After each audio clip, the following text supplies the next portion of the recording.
দিশা আপুর জন্য আমি খুব সুন্দর ঢাকা থেকে গিফট নিয়ে আসছিলাম, যে আমি তানজিদ দিশা আপুকে গিফটগুলো দিব।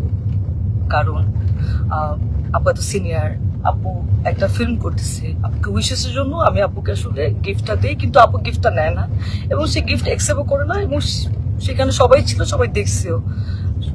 তো আমি কিছু বলি না যে উনি হয়তো গিফট নেয় নাই, ঠিক আছে মেনে নিচ্ছি। তো আমার প্রথম সিনে আমি যখন শুরু করছি তখন সেখানে প্রথম সিনে উনি আমাকে, সিনের মধ্যে ছিল না, উনি আমাকে মেরে আমার এখানে যে দেখেন দাগ, খামচির দাগ টাগ, হাতে দাগ টাগ, রক্ত বের করে ফেলছিল কালকে প্রথম সিনে।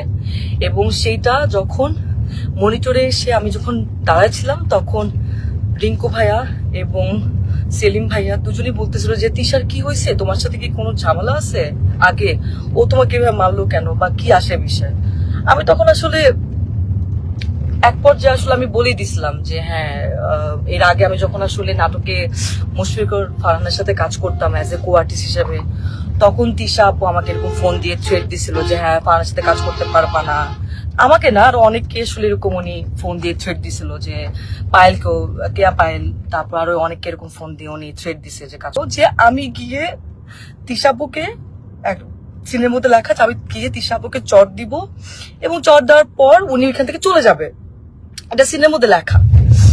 তো আমি টেকনিক্যালি, আমরা তো আর্টিস্ট, আমরা তো টেকনিক্যালি কিন্তু আসলে আর্টিস্টকে আমরা যদি কেউ কাউকে মারে বা আঘাত করে, আমরা কিন্তু খুব সফটলি টেকনিক্যালি সেটা করি। তো আমি তিশা আপুকে খুব আস্তে করে গালের মধ্যে জাস্ট একটু গালে হাত লাগাইছি।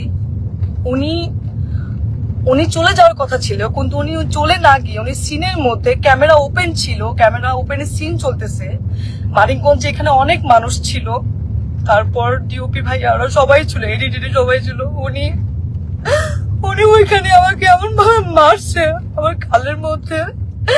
গালের মধ্যে এত জোরে জোরে মারছে, আমার গাল, আমার চোখ ফুলে গেছে। আর আমি আমি আমি মানে কথা বলতে পারতেছিলাম না, আমার এই জায়গাটা এত জোরে লাগছে, তো আমি নিতে পারি নাই। এন্ড উনি এটা ইন্টেনশনালি করছে, এবং করার পর আমি বললাম যে আপু এটা কি করলেন, আপনি কেন মারলেন আমাকে, আপনার তো এটা সিনে ছিল না। এন্ড উনি আমাকে যা তা গালাগালি শুরু করছে। উনি জানি না আসলে উনি কিছু খাইছে কিনা, কারণ উনি গতকালকেও খুব উইয়ার্ড আচরণ করছে। গতকালকে উনি এরকম 40 মিনিট 50 মিনিট এরকম বাথরুমের মধ্যে আটকা থাকতো, কি খায় না খায় আমরা জানি না, মানে গায়ে থেকে গন্ধ আসে, এন্ড কেমন যেন পাগলের মতো অ্যাটিটিউড করতেছে। এখন উনি কি নেশা করছে কি নেশা করে না সেটাও আমি জানি না, কিন্তু কেমন যেন পাগলামির মতো আচরণ করছে, এন্ড এটা সবাই সেটা দেখতেছে, সবাই দেখতেছে।